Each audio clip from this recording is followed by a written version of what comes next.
ഞാനിപ്പോ നിൽക്കുന്ന ഈ സ്ഥലം ചന്ദനത്തോപ്പാണ് അല്ലേ? അതെ, ചന്ദനത്തോപ്പ്. ഞങ്ങളുടെ ചന്ദനത്തോപ്പ്. ഞങ്ങളുടെ ചന്ദനത്തോപ്പ്. ബിന്ദു കൃഷി എവിടെ പോയാലും പറയും കേട്ടോ, ഞങ്ങളുടെ ചന്ദനത്തോപ്പ്, ഞങ്ങളുടെ മുഖത്തല്ല, ഞങ്ങളുടെ ഡീസൽ ജംഗ്ഷൻ, ഞങ്ങളുടെ അതെല്ലാം കുണ്ടറ. അത് കൊണ്ടുവരാണോ?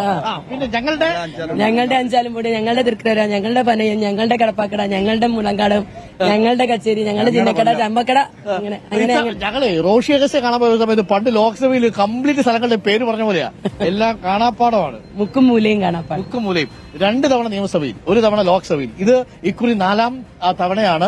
അതുകൊണ്ട് തന്നെ ജനങ്ങൾ ചിലത് കൽപ്പിച്ചിട്ടുണ്ടെന്നാണോ? എന്നാണ് തീർച്ചയായും കൊല്ലത്തെ ജനങ്ങൾ തീരുമാനിച്ചുറപ്പിച്ചിരിക്കുകയാണ് UDF വിജയിപ്പിക്കാൻ. തീർച്ചയായും കേരളത്തിന്റെ ഒരു ഭരണമാറ്റം ആവശ്യമാണ്. കൊല്ലത്തെ സംബന്ധിച്ചിട്ടാണെങ്കിൽ 20 വർഷക്കാലത്തെ ഇടത് ആധിപത്യം, അതിന്റെ ദുഃഖങ്ങൾ നമ്മൾ നിൽക്കുന്ന ചന്ദനത്തോപ്പില്ല. ഈ റോഡിലോട്ടൊന്ന് പോയി നോക്കണം. ഈ 10 വർഷം നിൽക്കുന്നത് കൊണ്ടുവരാ ഈ റോഡിന്റെ തൊട്ടപ്പുറം ഈ ഹൈവേയുടെ റൈറ്റ് സൈഡ് കൊല്ലവും ലെഫ്റ്റ് സൈഡ് കുണ്ടറയുമാണ്. ഇതിലേതാ വികസിച്ചത്? ഇപ്പുറത്ത് നിൽക്കുന്ന കുണ്ടറയാണോ? കുണ്ടറയിൽ കഴിഞ്ഞ 5 വർഷക്കാലത്തിനിടെ വലിയ വികസന മുന്നേറ്റം ഉണ്ടായി എന്നുള്ളത്. വികസിച്ചു. അപ്പുറത്ത് വികസനം മുരടിപ്പാണ് മുഖമുദ്ര. ഈ റോഡിൽ കൂടെ പോയി നോക്കും. കുണ്ടറയിൽ കാര്യങ്ങൾ നടന്നു, മുകേഷിന്റെ കൊല്ലത്ത് കാര്യം നടന്നില്ല. അദ്ദേഹത്തെ പോലും കാണാനില്ല. പിന്നെ എങ്ങനെ മുകേഷിനെ കാണാനില്ല? അതിന് വിഷമമുണ്ടോ? ഒരു വിഷമമില്ല. നമ്മളെന്തിനാ വിഷമിക്കുന്നത്? അവര് അദ്ദേഹത്തെ ജയിപ്പിക്കാൻ കഷ്ടപ്പെട്ട് പ്രയത്നിച്ച വെയിൽ കൊണ്ട് ആളുകളുടെ അടുത്തോട്ട് പോകുന്നില്ല. പിന്നെ നാട്ടുകാരായ നമ്മളെന്തിനാ? ഇത്തവണ മത്സരത്തിന് ഇറങ്ങുമ്പോൾ കോൺഫിഡൻസ് എന്താ? വളരെ വലിയ കോൺഫിഡൻസ് ആണ്. കാരണം ഇടത് ദുർഭരണം കൊണ്ട് കേരളത്തിൽ ആകമാനം ജനങ്ങൾ ജീവിക്കാൻ പറ്റാത്ത സാഹചര്യമാണ്. വിലക്കയറ്റത്തിന്റെ കാര്യമാണെങ്കിലും കരം കൂട്ടലാണെങ്കിലും ഇലക്ട്രിസിറ്റി ചാർജ് തൊട്ട് സകലമാനതും കൂട്ടിയതുള്ള ട്രഷറി പൂച്ച വെച്ച് കിടക്കുക, കടക്കണിയിൽ നാട്ടുകാർക്ക് കിട്ടുന്നില്ലല്ലോ. ശ്രീ KN ബാലഗോപാലോ ഈ പിണറായി വിജയനോ തെരഞ്ഞെടുപ്പിന് 1 മാസം കിട്ടുന്നതാണോ കാണേണ്ടത്? ഈ 10 വർഷക്കാലം, പ്രത്യേകിച്ച് 2021-26 വർഷത്തെ ഇടത് ഭരണം എല്ലാ തട്ടിലും ഞങ്ങളുടെ നാട്ടിലെ ഒട്ടുമിക്ക റോഡുകളും പൊട്ടിപ്പൊളിഞ്ഞു കിടക്കുക. ഈ റോഡ് ജസ്റ്റ് നമ്മൾ ചുവട് വയ്ക്കുന്ന റോഡില്ല, 550 മീറ്റർ നടന്ന റോഡ്. പക്ഷേ 3-4 തവണ ഫ്ലെക്സ് വെക്കും, കോടികൾ ചെലവാക്കി ആ റോഡ് പണിയും. ഇപ്പൊ തെരഞ്ഞെടുപ്പ് പ്രഖ്യാപിക്കുന്നതിന്റെ 2 ദിവസം ഉള്ളപ്പം നിർമ്മാണ ഉദ്ഘാടനം കേരളത്തിൽ എവിടെയെങ്കിലും കേട്ടിട്ടുണ്ടോ? പൊട്ടിപ്പൊളിഞ്ഞ റോഡ് പൊട്ടിപ്പൊളിഞ്ഞ് കിടക്കുമ്പോ ദേ വലിയ ഫ്ലെക്സും വെച്ച് വരുന്നു. ഇതല്ലാതെ ഒരു വികസനമില്ല. നമ്മള് സ്കൂളിലൊക്കെ സോഷ്യൽ സയൻസിലൊക്കെ പഠിച്ചിട്ടുണ്ട് 7 അത്ഭുതങ്ങൾ. കൊല്ലത്ത് വന്നാൽ പിന്നെയും അത്ഭുതങ്ങൾ അവർ കാണിച്ചതിന് കൂട്ടിമുട്ടാത്ത പാലങ്ങൾ. ഒരു പക്ഷേ കായലിൽ ചെന്ന് ചാടും. പാലത്തിന്റെ ഒരു കരയിൽ നമ്മൾ കയറിയാൽ നേരെ ചെന്ന് വീഴുന്ന കായലിൽ, മറു കരയിൽ വന്നാലും കായലിൽ വീഴും. ഇതൊക്കെ പാലം മുട്ടിക്കുവോ?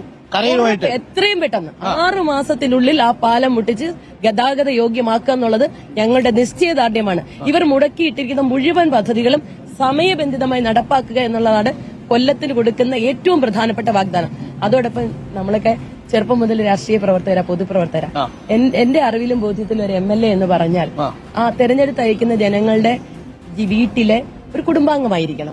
അത് അവരുടെ സുഖത്തിലായാലും ദുഃഖത്തിലായാലും നാട്ടിൽ എന്ത് കാര്യത്തിലായാലും ആ MLA. എന്റെ കുടുംബത്തിൽ ഒരു വിശേഷം ഉണ്ടായാൽ എന്റെ അച്ഛനെയും അമ്മയും സഹോദരങ്ങളെയും ക്ഷണിക്കുന്നതോടൊപ്പം ഞാൻ ക്ഷണിക്കാൻ കരുതേണ്ട ഒരാളാണ് MLA. സാഗർ പറഞ്ഞതുപോലെ മൈ ഫോൺ നമ്പർ ഈസ് എന്ന് പറഞ്ഞിട്ട് എല്ലാവർക്കും നിങ്ങൾക്ക് എന്ത് സങ്കടം ഉണ്ടെങ്കിലും ഇത് വിളിച്ചാൽ മതി. ഒരു കുഴപ്പമില്ല. 9447191515. കോൺഫിഡൻസ് ആണ് കേട്ടോ.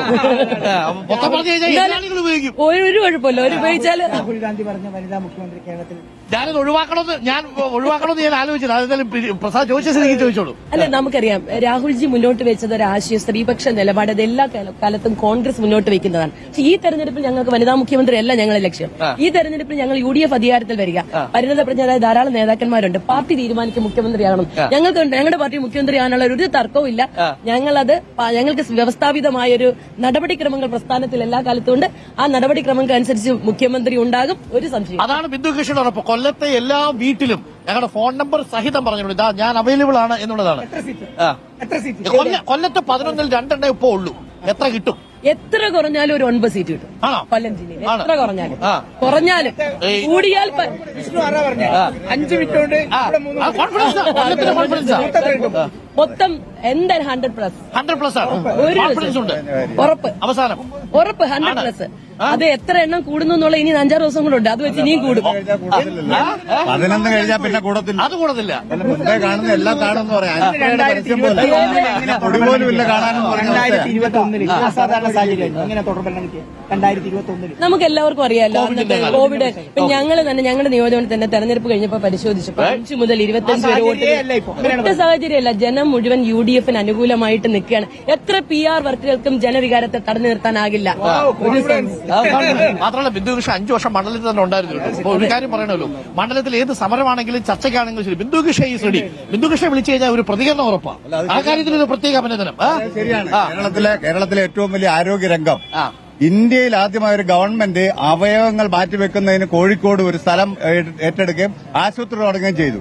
അത് കേരളത്തിൽ ആശുപത്രി പോയ മൂക്കി പഞ്ഞി വെച്ച് തിരിച്ചു വരുന്നു. കൊല്ലം ജില്ലാ ആശുപത്രിയിലേക്ക് ചെന്നാൽ സ്കാനിങ്ങിന് പുറത്തു പോകണം. ആശുപത്രി റെഫറൽ ആശുപത്രി അറിയോ? ചവറയിലെ മധു അവിടെ നിന്ന് ഒരു വണ്ടി കയറി ജില്ലാ ആശുപത്രി വന്നിട്ട് കൊടുക്കാത്തത് കൊണ്ടാണ് അവസാനം അതിന് പാരിപ്പള്ളി മെഡിക്കൽ കോളേജ് അവിടുന്ന് ഓടിച്ച് തിരുവനന്തപുരം മെഡിക്കൽ കോളേജ് കിടന്നിട്ട് കിടക്കാൻ ഒരു ബെഡ് പോലും കൊടുത്തില്ല. ചികിത്സിക്കാത്ത എത്ര പേര്, എത്ര ജീവിതം. കഴിഞ്ഞ 5 വർഷത്തെ ഈ മുകേഷ് എംഎൽഎക്ക് പകരം ഒരു എംഎൽഎ ആണ് ബിന്ദു കൃഷ്ണ. പകരം ഒരു എംഎൽഎ ആണ് ബിന്ദു കൃഷ്ണ. ഈ റോഡ് 250 മീറ്റർ നിങ്ങൾ അങ്ങോട്ട് പോയാൽ മതി. 250. അപ്പൊ ഇനി മറുഭാഗം കൂടി കേൾക്കണം. ചിന്ത